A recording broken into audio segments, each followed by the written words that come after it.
السلام علیکم۔ یہ کچھ اہم سوالات آئے ہوئے ہیں، آئیے ہم اس کا جواب قرآن سے تلاش کرتے ہیں۔ سب سے اہم سوال تو یہ کہ کیا واقعی اللہ نے یہ مثال بیان کی کہ گدھے کے پیٹھ پر جتنی بھی کتابیں لاد دی جائیں اس کی کچھ سمجھ میں نہیں آتا؟ تو اللہ نے ایسی مثال کیوں دیا؟ گدھا کیا انسانوں پر بھی کتابیں لاد دے، اور اگر وہ عقل و شعور نہیں رکھتا ہو تو انسان بھی نہیں بدلتا ہے، تو گدھے کی مثال کیوں؟ کسی بھی جانور کے پیٹھ پر رکھ دیں، وہ عالم نہیں بن جاتا؟ تو بہرحال آئیے ہم اس آیت کو سمجھنے کی کوشش کرتے جہاں سے یہ کچھ لیا گیا ہے۔ تو اس کے لیے آج جن آیتوں کا انتخاب کیا گیا وہ ہے سورہ الجمعہ، اور اس کی آیت نمبر 5 سے 8 تک، 62 کی 5 to 8۔ ان لوگوں کی مثال جن پر توریت لادی اتاری گئی، پھر انہوں نے اسے نہ اٹھایا، اس پر کاربند نہ ہوئے۔ گدھے کی طرح ہے جو کتابیں لادے ہوئے، ان لوگوں کی حالت بری ہے جنہوں نے اللہ کی آیتوں کو جھٹلایا، اور اللہ ظالم لوگوں کو ہدایت نہیں دیتا۔ یہ ہے مروجہ روایتی ترجمہ،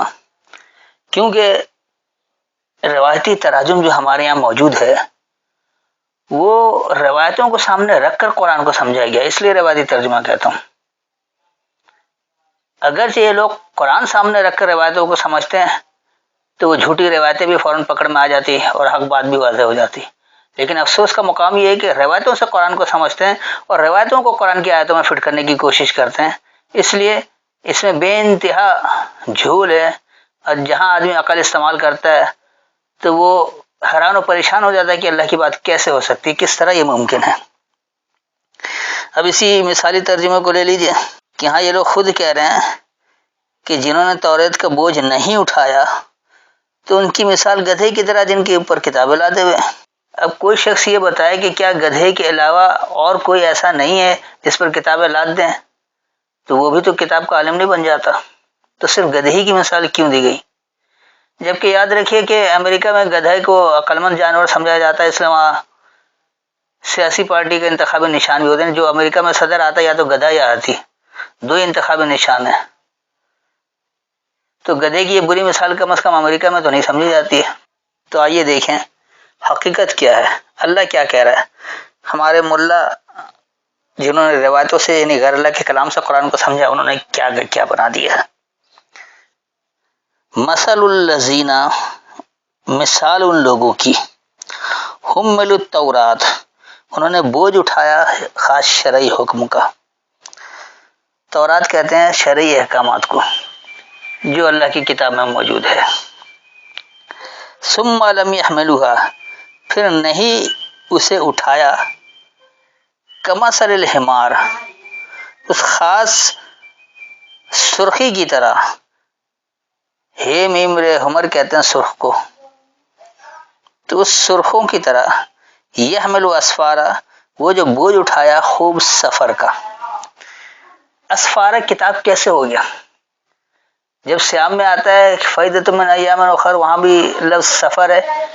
کہ جب تم سفر میں ہو، یعنی جب تم مریض ہو یا سفر میں ہو،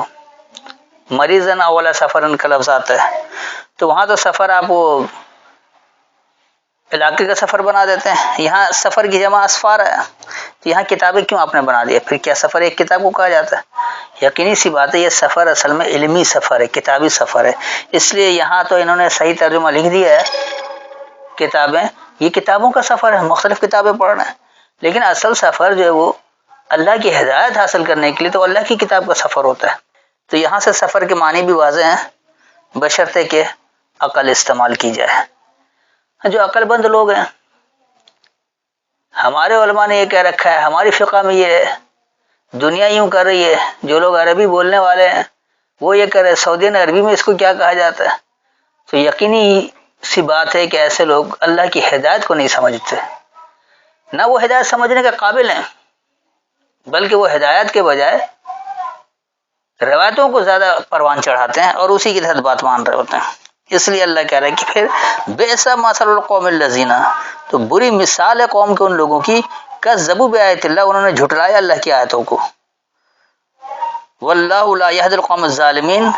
اور ظلم کرنے والی قوم اللہ سے ہدایت نہیں لیتی ہے۔ تو اس آیت میں اللہ جو ہدایت دے رہا ہے اس کو اچھی طرح سے سمجھ لیں۔ اللہ بتا رہا ہے ایسے لوگ جنہوں نے شرعی احکامات کا بوجھ اٹھا لیا ہے، جیسے آج مسلمانوں میں